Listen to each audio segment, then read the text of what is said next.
Hello YouTubers, Hammy Technoid here, and today I'm going to be doing part 2 of my series I call The Realism. And The Realism continues on part 2 with frequency response. Frequency response is one of the three main aspects that I consider to be very important for getting the realism. The realism is what you want when you're playing back your stereo. So the other two are imaging and volume. But today we are covering the frequency response. And you see, I've got a picture of the green screen man cave here. And what we are talking about when we talk about frequency response is how the equipment that you're using to play back the music has its response to the frequencies that are being played back through it. What you want with a frequency response is you want it to be flat. You do not want any peaks. You don't want any dips. You want all the frequencies to be played back just as they were when they were recorded in the recording studio or recorded at the concert or when everything was made in the recording studio and on the record and on the CD. That's how you want it to be played back. Whatever the recording engineers heard in the recording studio, that's how you want to hear it. And that involves frequency response. Now, there are certain pieces of equipment that allow you to know that you have your flat frequency response, and these devices are called real-time analyzers. A real-time analyzer will tell you if your frequency response is flat or not. And you see the charts, sometimes you see a graph that shows how a speaker responds or a tape deck responds, and that is all taken by a real-time analyzer. But we are looking for the kind that measures speakers. So here's a picture of one here, a very good one. Audio Control makes one.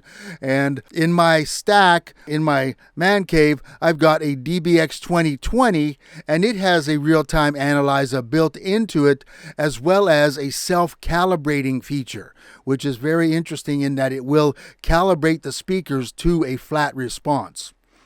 So what you do is you get speakers that can handle the frequencies you want to play.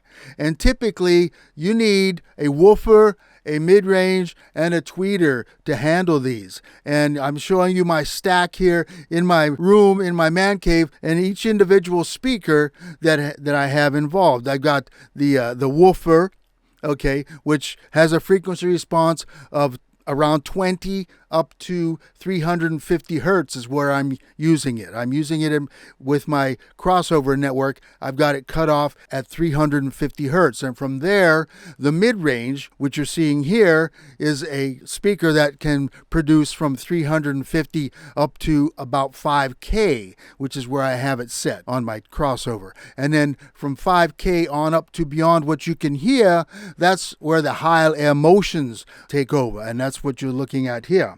So each one has its own specific range of frequencies that it can handle very easily and does a very good job at. So a woofer wouldn't handle high frequencies, and a tweeter would definitely not handle low frequencies. So each speaker has its own range that it's best at. By mixing those and tuning them, you get your best frequency response. Okay, and then when you put them together in a stack, that is your complete speaker sound. Now, to get the best sound, of course, like I said, you don't want to have dips and peaks. You want everything to be flat. So you do that by setting your real-time analyzer. That is a whole different thing to talk about, setting a real-time analyzer. So I'm not going to go into that. The true acid test, if you want to hear whether your room is tuned right to the sound, is you compare the sound directly coming from the recording and then how it sounds over your speakers.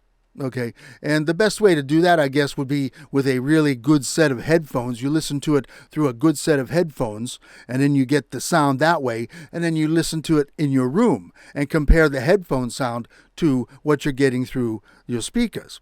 Now, what I've done in this example is I've taken a direct feed from my stereo and recorded it, and then I hooked up my Tascam DR40 and recorded the room speakers. Okay, then you can compare. You can listen and compare, and the ideal should be that they sound the same. Of course, they're not, because the speakers are going to be, transmitting their sound out into the room, and the room is going to have a coloration. But you want to have the least amount of coloration. So what I'm going to do now is I'm going to let you listen to the direct feed, and then I'm going to let you listen to what I recorded through the room. And you compare and listen and hear the difference, okay? So that is going to be the end of this demo. And I hope you got a grasp of something about frequency response. So until next time, see you later.